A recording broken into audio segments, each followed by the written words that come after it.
Hi, I'm Leslie Kendall with the Petersen Automotive Museum, and I'd like to welcome you to Reno, Nevada.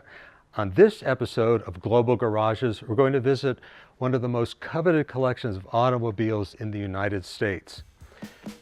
Follow me into the world of Anne Brockington Lee, philanthropist, collector, and two-time winner of Pebble Beach Best in Show.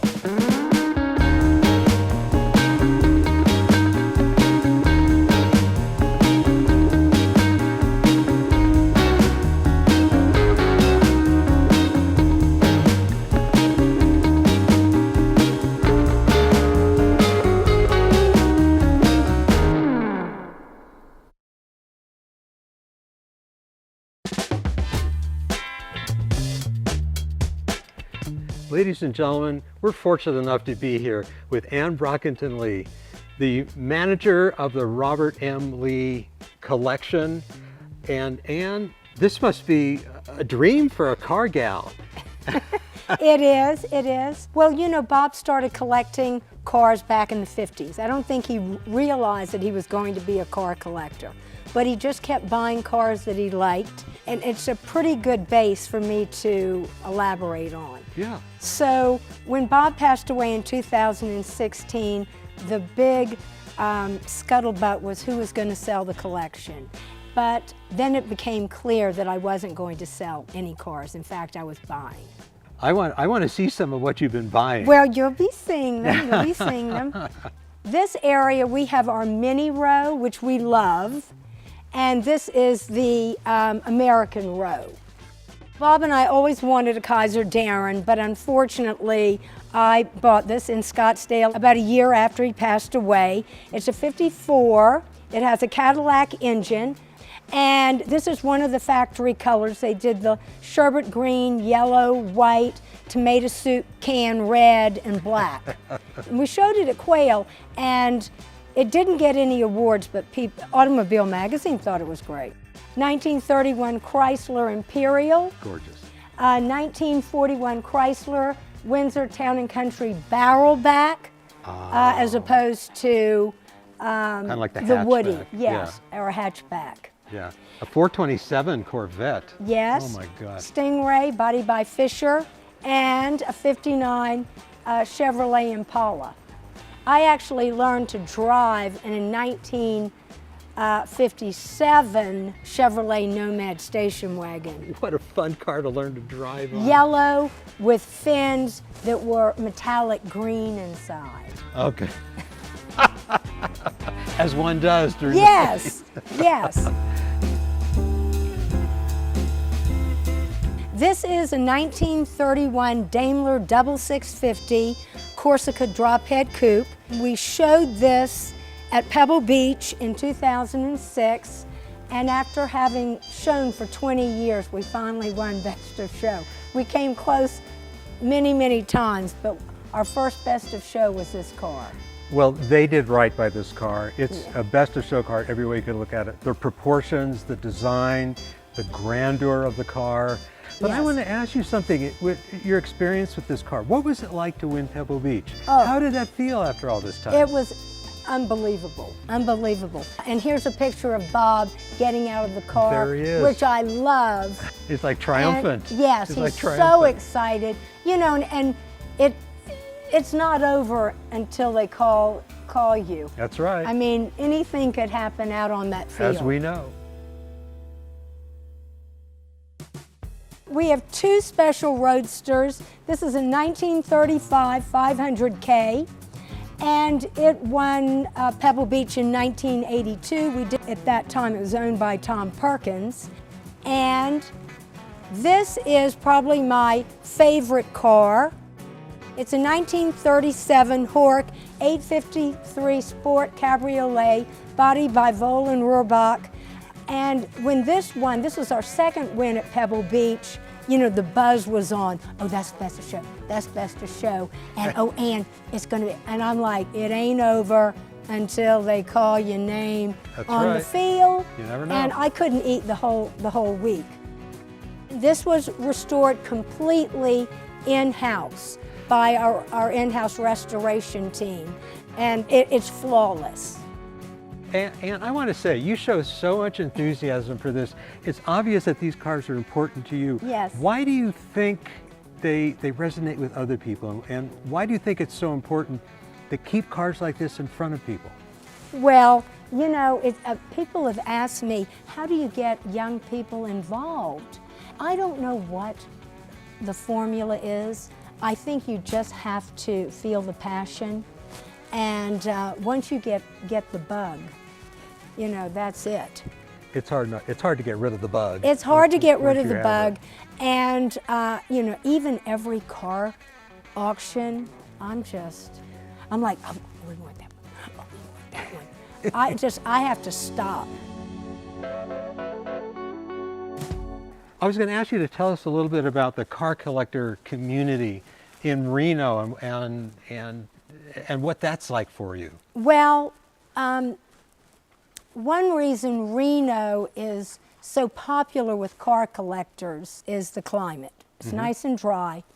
And of course, Bill Harrah, who of the Harrah Casino fame, had a collection of 1,200 cars. These were his buildings. Ah, so these were the buildings that he kept his cars in. Exactly, exactly. So both of our warehouses, and then he had buildings all in the back. He had his own chrome shop, his restoration shop. And because he had 1,200 cars here, restorers would come here. And so it was good for the climate, good because there were a lot of restoration shops, and Bill Harrah was here. Well, that makes a lot of sense that this should be in Reno. Yes. I mean, in every way. I mean, the climate, the fact, the history behind the buildings themselves, and Harrah, and now there's another very good reason. It's the Lee collection. And look at this, there's yet another gigantic room full of fabulous cars. Yes, the Ferraris start here and go all the way around into the middle. And of course, we have the V16 Cadillacs and Alphas and Bugattis.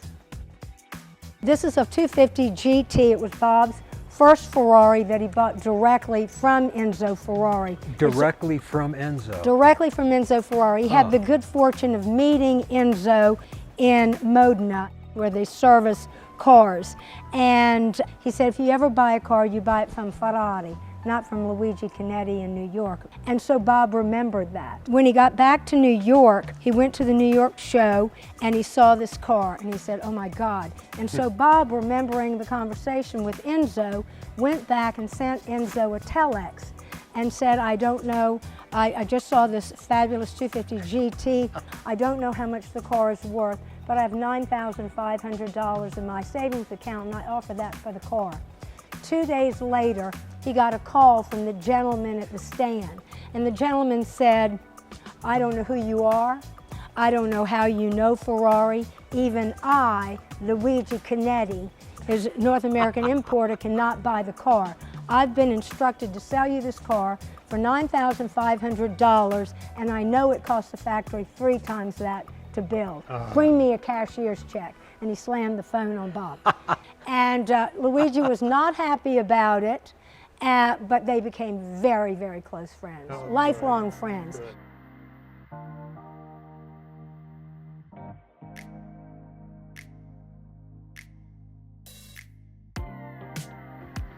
Wow, just wow.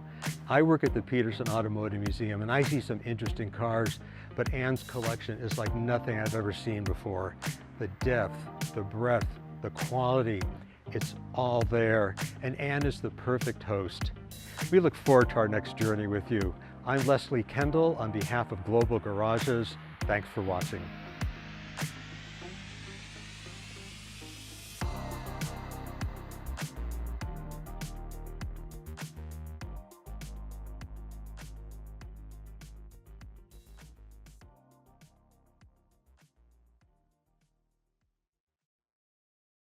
Forrest Jones here, and to support a great cause, I'm back with my friends at Omaze to announce your chance to win this EV-converted Porsche 912 with taxes and shipping included. Now, I've reviewed some pretty amazing cars over the years, but when Omaze told me that the world-famous Petersen Automotive Museum had pulled a car from their personal collection to give away to one lucky winner, I almost didn't believe it. That is until I laid eyes on this totally reimagined vintage Porsche. The Petersen team took it from the vault, heavily modified it, and then the experts at Zelectric converted it to be fully electric. And if you're dying to take a closer look, that makes two of us. The vintage white exterior includes Porsche triple side stripes, custom 17-inch HRE wheels, and both classic Cibier driving lights and modern LED headlights. The interior is like a work of art with its classy houndstooth design, leather Recaro Expert M seats, and a Momo Prototipo 3-spoke steering wheel. And the original front fender fuel cap opens to reveal a modern electric charging port. Oh, and last but definitely not least, the all-electric powertrain increases its horsepower from the original 90 to an impressive 300. So what are you waiting for? Go to omaze.com/winthisporsche and enter now for your chance to take home this one-of-a-kind, fully electric Porsche 912 with taxes and shipping included. Best of all, every donation will support the Petersen Automotive Museum and their mission to explore and present the history of the automobile and its impact on global life and culture. Thanks for donating, and good luck.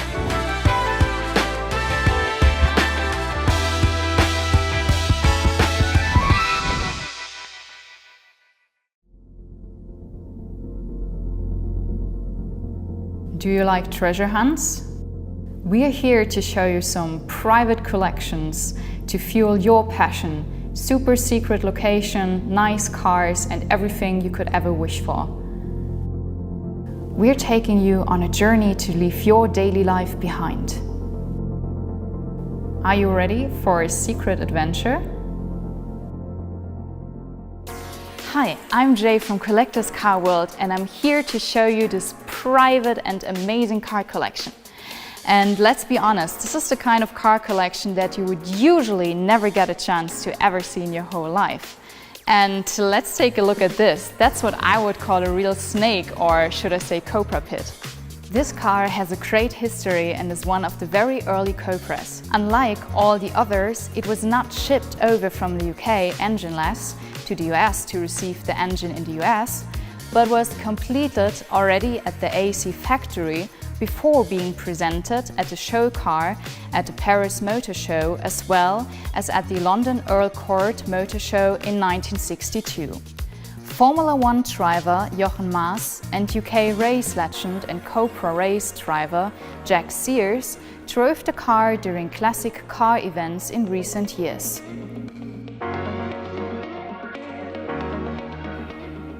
The Maserati comes in was built between 1973 and 1982. He was the successor of the famous Maserati flagship Ghibli and has been built only 417 times. It has a 4.9-liter engine, 8 cylinders, 320 horsepower and a maximum speed of 272 km/h. Wow, I mean in 1973. This particular example is one of 72 built in 1978. The XK120 was on display at the London Motor Show in 1948, and the design of the car was inspired by the BMW 328 of the late 1930s. The term 120 stood for the car's maximum speed. These very successful engines were built from 1948 to 1984 in different tuning stages. Over 12,000 cars in 3 different body types were produced between 1948 and 1954. This particular car is a 1952 Jaguar XK120 Open Touring sports car. The first prototypes of the famous Bully dated from 1949. The production of the Bully started in 1950. The first variant, T1, was a simple car with 25 bhp and had a split window. The next evolution of the Bully is the so-called T2, which came up in 1967. The new model respected the current safety regulations, more passenger protection in the case of an accident, and more powerful engines with 50 and 70 bhp. This particular VW T2B from 1977 is a one-owner car achieved by a Bavarian butcher with a works insulation for the transport of fresh products from the MRC to the capital Munich. The Kastenwagen had been restored, painted and labeled with the address of Carroll Shelby's production facility in Venice, California.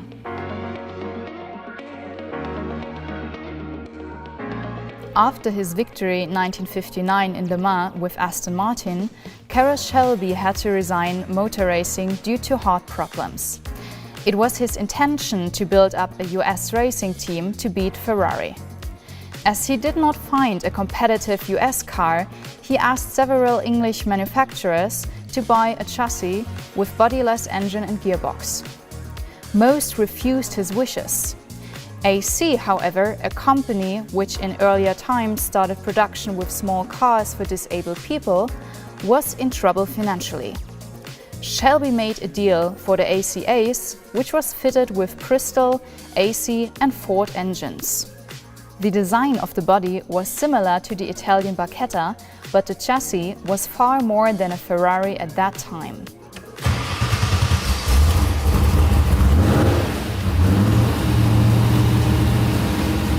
The Shelby Cobra was the first car to win a world championship for a US team in 1964. The Autocar company was founded in 1897 in Pittsburgh, USA.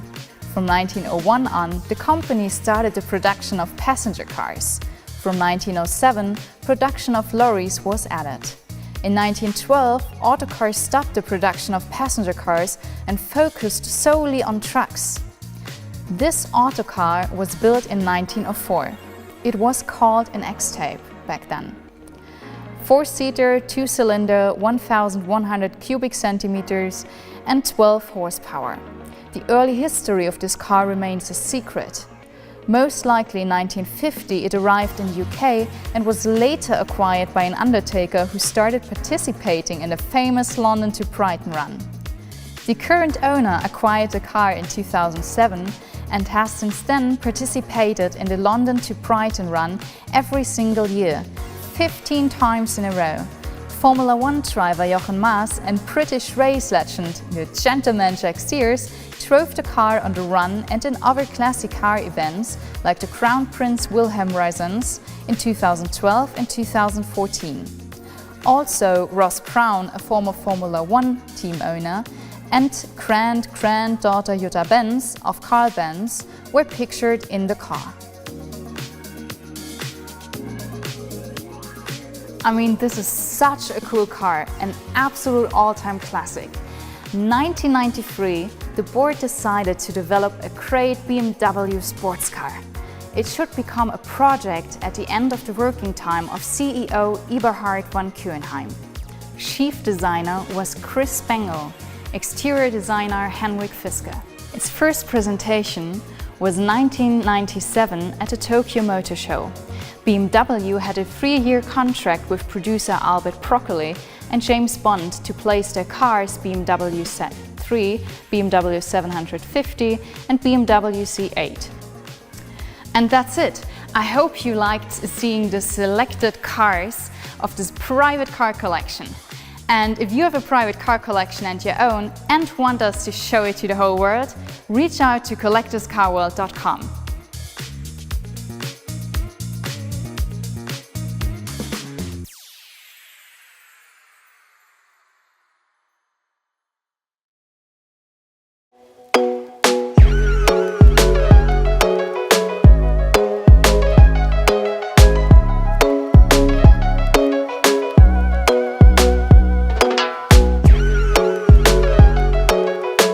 Bugatti was always, the most expensive, rarest automobile, even from the 20s, 30s.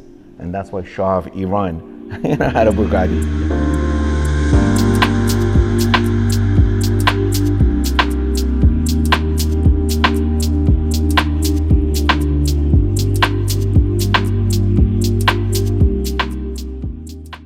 So my friend is a Persian friend of mine, but a 2006 Veyron is actually the one sitting in my garage, all the way over there.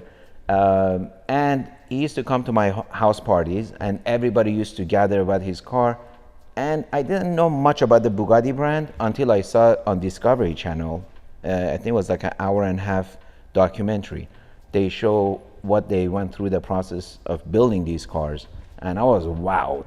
I mean, it's more of an airplane than a car, because a lot of the parts they put in the Veyron is from aerospace. So that was the time I told myself I need to own a Bugatti. So 2011, I bought my first Bugatti Veyron. It was a black and blue one, and I actually flew to Malcha, France, to the factories to kind of see how they assemble the cars. And it was very pleasant and very exciting visit. And I really started to fall in love with the brand. It was a bit of a challenge. It was my second car I commissioned with Hermes. My first car project with Hermes was Pagani. In 2014, we started the project. We finished the car in 2016. And then when I put a deposit for a Chiron, I said, you know, why not have Hermes involved, because they're the best leather maker and Bugatti is the best automaker. They're both French, and I'm sure they can get along. So I had them, kind of brainstorm, and was a bit of a bumpy road on some parts of the car, but they made compromises, and it ended up being my most beautiful car in my collection.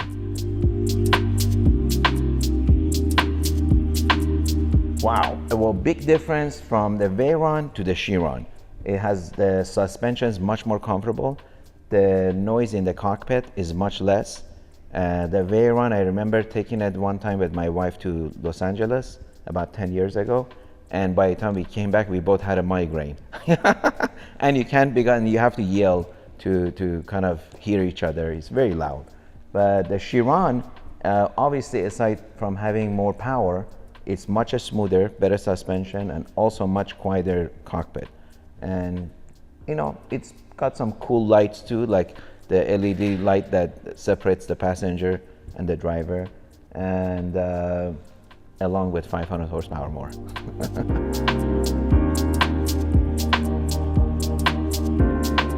Well, to be honest with you, I haven't driven one, but reading up about the car, still all-wheel drive, has about 550 horsepower, if I'm not mistaken, quattro turbo, right? And for back then, 30 years ago, I mean, that was probably king of the road. I'm not sure about the suspension, the speed, top speed, I think it's 212. It's a little bit slower than the Veyron, but it's still a very impressive technology for an automobile, for being 30 years old. So I gotta add one to my collection.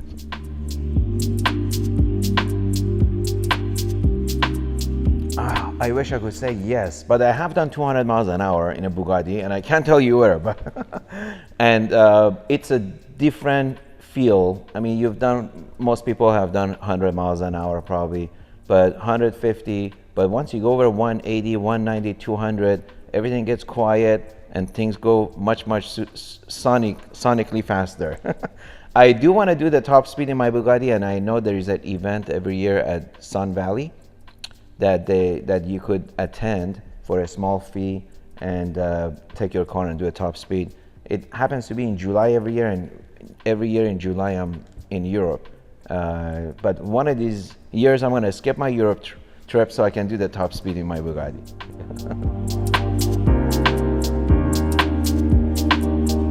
Absolutely.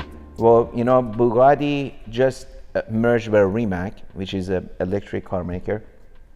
And I'm pretty certain 5 years from now, you're not going to see a gas combustion Bugatti. It's going to be all electric.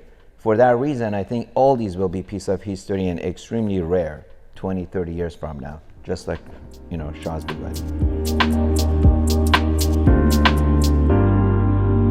Absolutely. With the 3D printing becoming so popular, I don't see why not. You could just take anything in your vision, your dream board, and bring it to life as long as the manufacturer is behind it. You know, Bugatti has done, you know, a few one-offs, some 3 production, some one-off. They sold for, I think, $18 million, that black one. So there is definitely opportunity to still do those projects. Super expensive, but I think with 3D printing, maybe things will become much more affordable.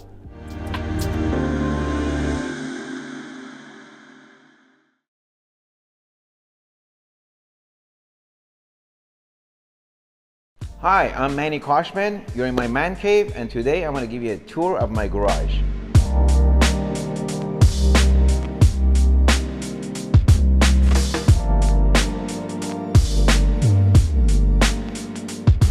Right here we got the Bugatti Veyron 2006. This is probably the only car I have stock that's not a one-off one, and it's still pretty cool. I mean, this was a car that broke the speed limit, and you know, 253 miles an hour is still pretty fast, and it's almost 20 years old. Got a Rembrandt Bugatti.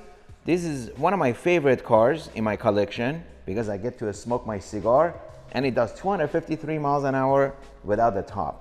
But this is really cool because it was made in memory of Ettore Bugatti's brother, Rembrandt Bugatti, who was a sculpturist artist that did life-size elephants in bronze. So the car is finished in exposed carbon in bronze finish and has a whole bunch of cool elephant sculptures inside. Aside from being 1200 horsepower, it's also very rare. They only made 3 in the world. This is the only one for US, and I'm very fortunate to be able to have it, and it's really truly a piece of art. Here we got 2 cars that I don't own. They're just my guest for a couple of days.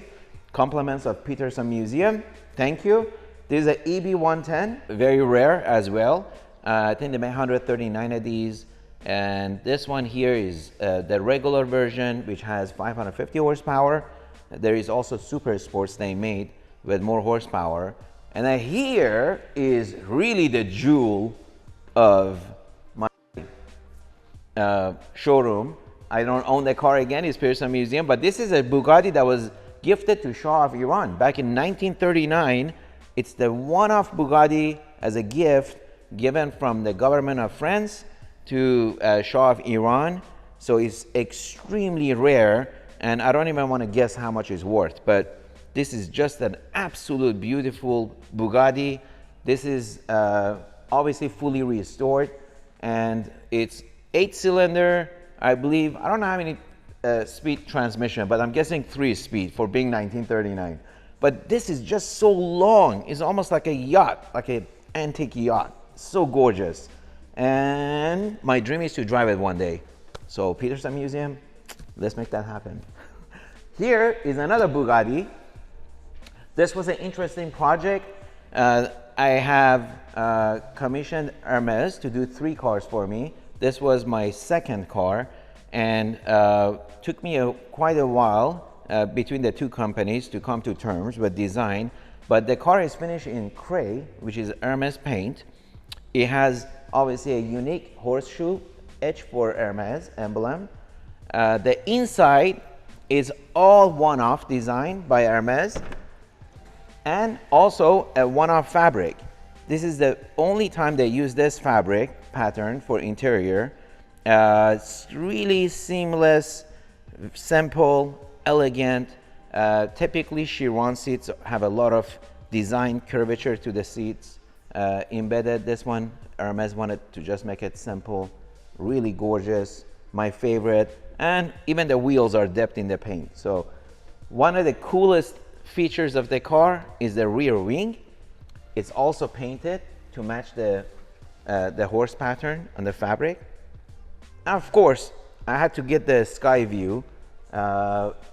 Originally, I wanted to get a Roadster. When Winkleman decided not to do the Roadster on the Chirons, I opted for the glass top, which is called the sky view. But this is my best, I would say, form of art automobile in my collection. Beauty and the Beast, 1500 horsepower. And let me show you the baggage. All my 3 Hermes cars come with their own bags, of course. If you're gonna have Hermes design your car, you gotta get the bags. So let me show you.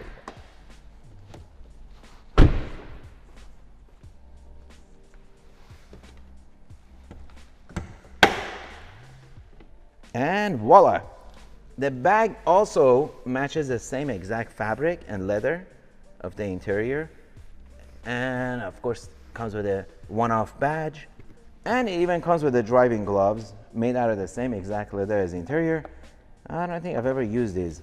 Actually, I think I've driven once with these gloves. But even up here is done in the same color suede. Just an absolute piece of art. So very excited to have this in my collection. Now, this is a Pagani Huayra. This was my first car I did with Hermes. Took me the longest because it was the first project. But again, this also has really unique features. All the grills are done in the edge pattern for Hermes. Again, the color brown is Hermes color. This also has everything in the interior upholstered and designed by Hermes. Again, the seats are designed in a very simple fashion. The gear knob is a one-off. Also, all the stitching here, even the bags in here, they're all stitched at the Hermes factory. And of course, it comes with a lot of bags. I believe this one has 7-piece luggage set. There's 2 over here. There's also underneath. Well, the best part of the car is the engine. It's just a piece of art. So let me pop it up and show you guys the engine because it's a must-see.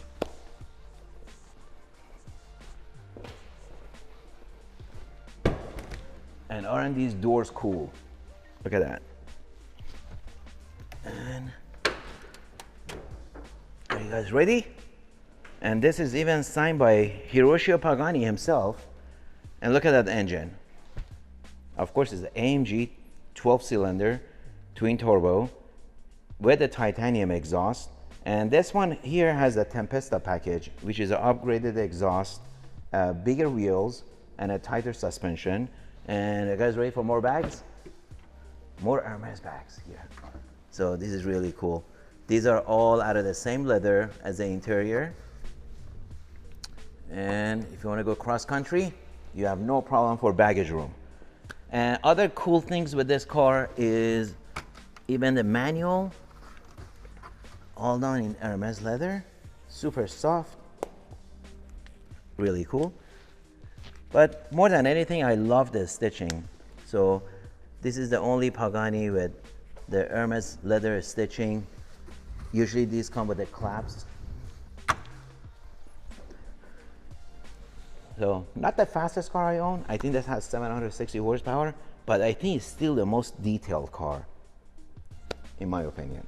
So let's move on to my newest arrival. This is my third Hermes car. This is a Speedtail McLaren. They only made 106 in the world and 20 something for US, but this is the only one of one because it's an Hermes designed car. So this one has so much technology. It actually has a wireless pad underneath to charge the car, and you have to keep it charged at all times. If you skip one day, the car goes dead. It's the only thing, but you know.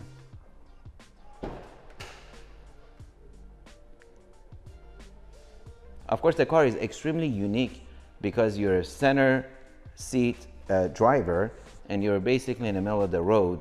That would be the coolest part of the car, I would say, aside from being 17 feet long, very long car. And when you drive it, you don't really feel the power because it's so smooth. And actually, this is faster than the Bugatti Chiron from 0 to 200 miles an hour, I think by 2 seconds. And take a look at the inside. All the leather was done by Hermes, the fabric.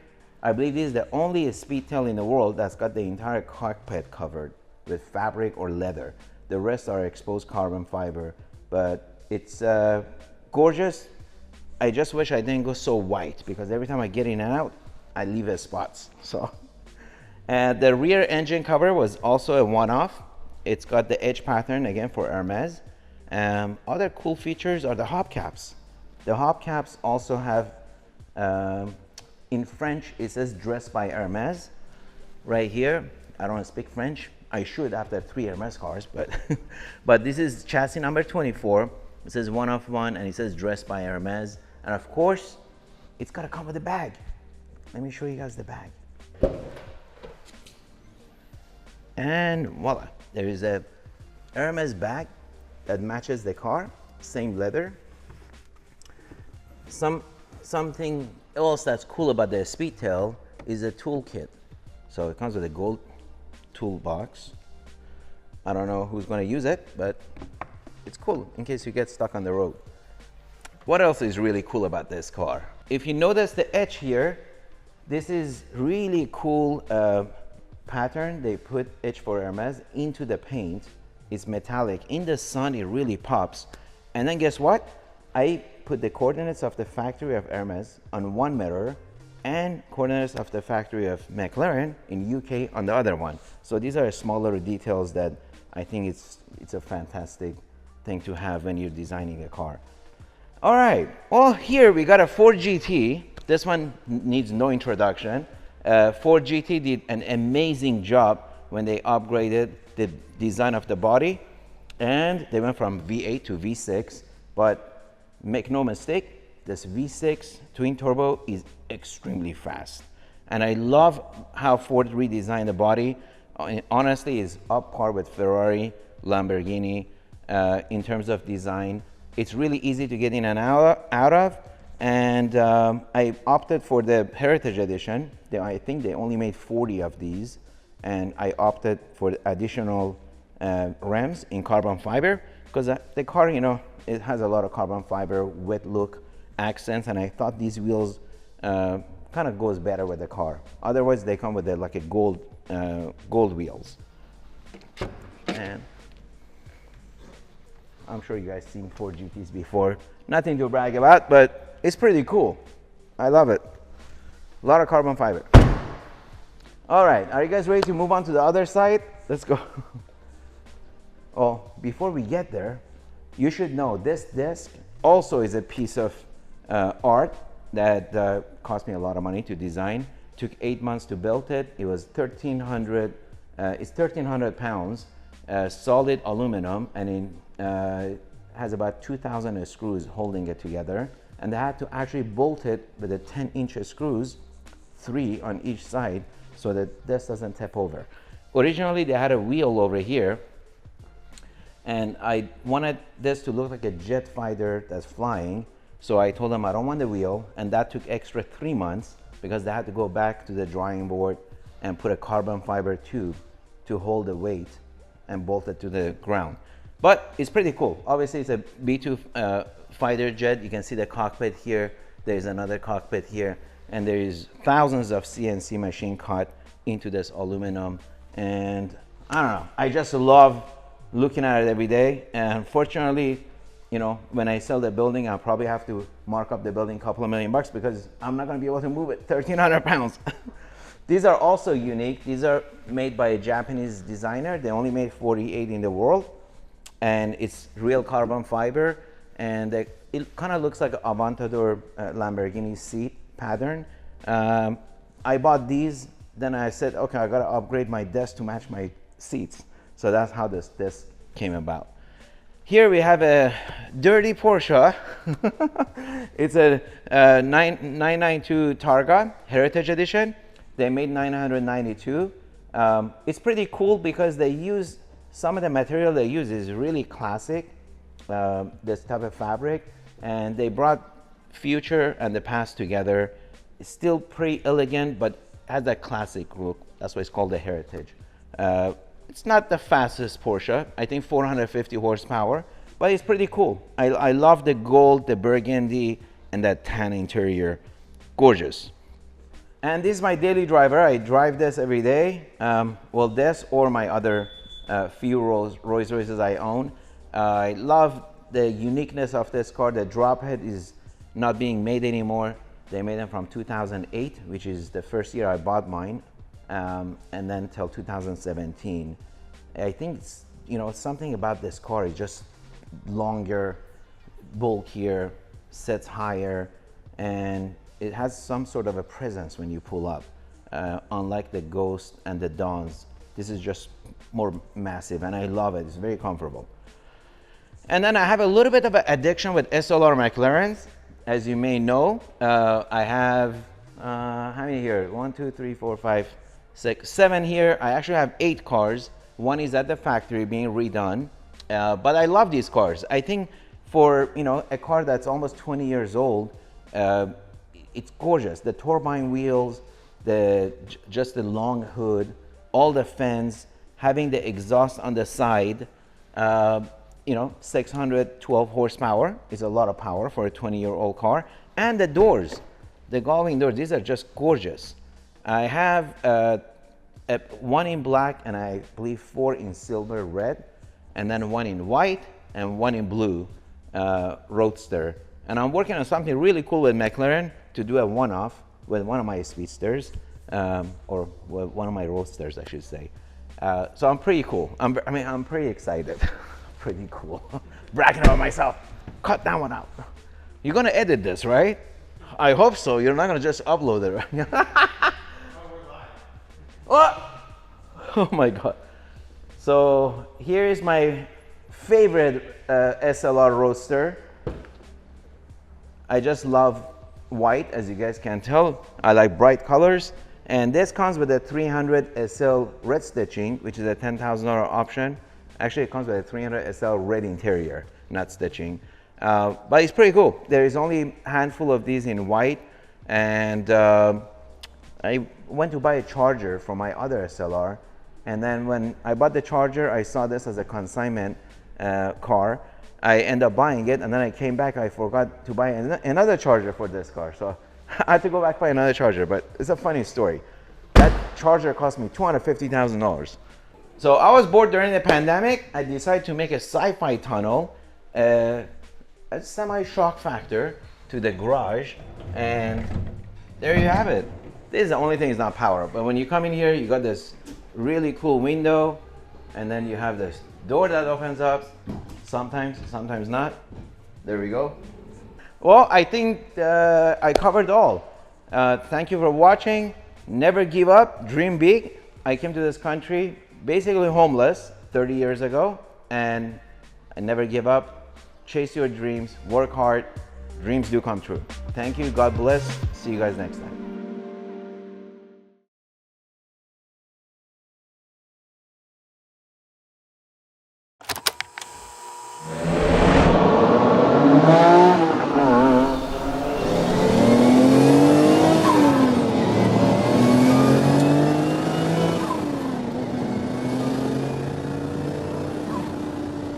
The story behind the Bugatti EB110 actually begins in the 1800s with the birth of Ettore Bugatti, who saw his first day in 1881, which coincidentally is the 110th anniversary of the debut of this car. That's why they call it the EB110. If it wasn't for Romano Artioli, this car wouldn't have existed. Signor Artioli was a Ferrari dealer, he was a General Motors dealer, he was a Suzuki dealer, very, very famous for the brands that he carried in Italy. And he made a lot of money doing that. And he thought, you know what? When I was a kid, I can remember seeing Bugattis race and win. I can remember the thrill that I felt, the excitement that it generated when I saw all of these things happening in the day. And he vowed, when he was just 20 years old, that he would reinvigorate the Bugatti brand whenever he got the chance, and his chance would ultimately come. But the backstory is, in 1950s, after World War II, Bugatti wasn't doing very well. The war had decimated the factory, and Bugatti was left with a car that was very underdeveloped. Keep in mind that after World War II, beginning in about 1947, Ferrari burst on the scene with the V12. And here, all the way up until the early 50s, Bugatti had a straight 8 double overhead cam, no independent suspension. It was essentially a pre-war car in a post-war body. Looked great, and what was good 20 years before was still very good. but Bugatti was no match for the cars that were coming after it. Maserati, Lamborghini ultimately in the 60s, and Ferrari was the biggest threat, not to mention Jaguar and Mercedes and all of these other European companies that were coming to the fore at the time. During the early 60s, Bugatti had a false start. There was a designer by the name of Virgil Exner who had formerly worked for Chrysler and a number of other companies. And the name went dormant again for a number of years. Enter Romano Artioli. Artioli acquired the Bugatti brand in 1987. And by 1991, he had in production the EB110. But it was not a long-lived enterprise, because at the exact time that he was introducing the car, the dot-com boom was going bust. The supercar market evaporated almost overnight, and his targeted market just seemed to go away all at once. Now, the Bugatti EB110 may have failed on the market, but it wasn't for lack of trying, and it wasn't for lack of putting out a fantastic car. Here you have in front of us a car with a carbon fiber monocoque frame, a V12 engine, 5 valves per cylinder, 4 turbocharges that put out an astounding 550 horsepower. You also had 4-wheel drive, or I should say all-wheel drive, 0 to 60 time in just over 3 seconds. All of this priced at $350,000. But $350,000, today it doesn't seem a lot for a hypercar, but in its day it was a vast amount of money. Keep in mind, this is the early 90s we're talking about. Only roughly 139 of these were built before they pulled the plug. And as it happens, about 4 more were built by the German company that ultimately took over the name from Signor Artioli. But what we have left are a handful of marvelous sports cars, every bit the equal to any vehicle built in its time, and the progenitor to the modern Bugatti. Knowing a little bit more about this car helps us appreciate it. And it also helps us understand why Mr. Petersen wanted one for the permanent collection. It's everything a car could be: fast, glamorous, sexy, expensive, and as appropriate to Los Angeles as you could possibly want a car to be.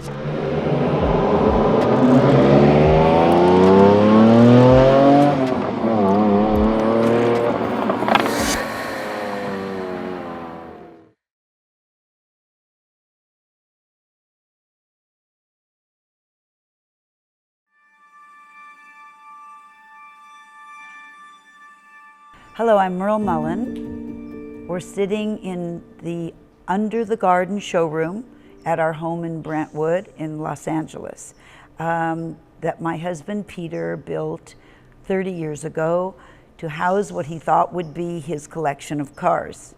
He quickly outgrew that, and so now we keep here many cars that we drive on a regular basis. In our museum in Oxnard, California, we keep mostly French cars. Here we have an eclectic array of English, German, and French cars. I was 15 and a half years old. My secondary school was 14 miles from our home, our family home in Westwood, California. So my mother couldn't wait until I got a car. I actually drove on a learner's permit for 6 months until I turned 16. I drove to school every day. That first car was a special edition Ford Fairlane convertible, which my mother picked out as a surprise for me, which I did not like because it was all decked out in gold trim, and I thought it was too flashy to take to high school. My husband, in self-defense, I became very interested. He always says I have overhearing rights. So since so much of his life, such a big part of Peter's life has been cars, I've learned by osmosis and by association. I would seek out a very functional, a pretty but functional car for my everyday driving, something I could take to the flower market or the farmer's market, like the station wagon, estate wagon that I drive for my everyday car. But to buy a new car, a new old car, I would look for a car with a story, with a great story. Let me introduce you to some of my friends who are currently residing in our Under the Garden car showroom. And these are friends who come along on rides through the city, especially in this pandemic year when there's been so little traffic.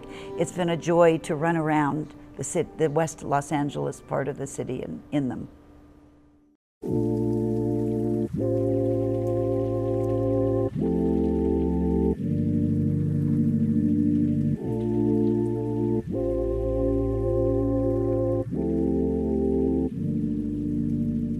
This is a post-war 1969 DS21 Usine Citroën. It's our newest restoration, and it has a beautiful convertible top. It's a manual transmission, but with no clutch. So it's quite complicated to drive it. But I do love to step on it when I go over all the local speed bumps, because the hydraulics were so sophisticated in these cars. They were the apex of technology when they were built. And this car has a very good history. It was voted one of the most important cars of the 100 best cars in the world by Automobile magazine. It was 5th. And I love driving this car around. This is a car I love to drive. It's a 1964 E-Type Jag, and it's very sleek. I took it recently on a rally from Beverly Hills to San Ynez Valley, and then on to Montecito and back. And it performs beautifully. It purrs like the cat that it is. This is a 1957 300 SL Mercedes. This is a car that I love to take on rallies. It's a workhorse. It's beautiful, but it's also a workhorse. It's very reliable. It's very fast. I drove this on the It's All About the Girls rally 4 years ago in the Napa Valley. This is a Peugeot Darl Mat. Peter sought to find the perfect Darl Mat for 15 years, and he never quite found the one he wanted. When he was lucky enough to acquire many cars from the Schlumpf collection, he found this among them. And out of all the 60 cars he was able to purchase that were quite in need of restoration, or unrestored cars, I should say, this is the one of 2 that he restored. And it's not an easy car to drive. I'm sharing it with you here. I brought it here to our showroom just for this event so we could feature it. But if you want to see it in person, visit the Mullin Automotive Museum, where it's right up in front and on a wonderful exhibit of the finest cars from the top carrossiers in France. This is a wonderful story. I said earlier that I love cars with stories. This had been my car at one time when I was 17 years old, and Peter surprised me with it. It's a 1957 Thunderbird, and he surprised me with it on our first anniversary, had it restored and had it delivered to a hotel where we were celebrating our anniversary. And when the valet brought it to me, I said, "Oh, this is beautiful. This is not my car, though. I used to have a car just like this." And then Peter said, "I guess you better get in it and drive it home then." And I've enjoyed driving it a lot. I took it to Provence on a rally. It got a lot of attention. French people didn't quite know what it was, but they were very curious about it. Americans who are over the age of 40 would know this car very well. There aren't many left, and it's one of the few American cars in the collection of the Museum of Modern Art. This is a Type 46 Bugatti. It was found in Greece It belonged to a very famous actress named Melina Mercouri, a Greek actress. And it was quite in need of restoration. When Peter first showed it to me, he said, "Isn't it beautiful?" I said, "It will be beautiful." It was really quite battered and beaten and black. And he said, "It will be beautiful because you're going to be the restorer of this." Not physically, but by all the choices. So I chose this two-tone burnt orange shade because I thought this is a really fun car. And Peter let me do the interiors in a woven leather fabricated in the style of Bottega Veneta, the great Italian leather maker. On the door were the initials in Greek of Melina Mercouri, MM. Since I'm MM, they are now replaced with MMM, Merle Mullin, as a surprise. It also has a rumple seat, what they call a mother-in-law seat, and a golf bag door. Because where would you put your golf clubs if you were driving in this cute little car? This is a 1931 Type 49 Bugatti. Of course, we try to keep one or two Bugattis because Bugattis are the hallmark of Peter's car passion. So, and this was essentially a touring car, quite early, but a touring car, not destined for the racetrack. And it's quite a comfortable car, 4 doors, and you could just see someone driving around in this in the countryside in the 30s, wearing, of course, a beautiful hat and a flowing long dress. Peter and I have been lucky enough to have many tapestries created by a local Los Angeles artist, Keith Collins. Many car people know him, and here he featured what is really Peter's favorite car, which is a 1938 Teardrop Tabbolago, a French car that's a thing of beauty. As Peter says, this car has no bad angles. And this appears to be a painting, but actually it's made of thousands of pieces of carpet, from rolls of carpet that are pieced together like a mosaic. And if you want to see this car in person, it resides now at the Mullin Automotive Museum in the current exhibit.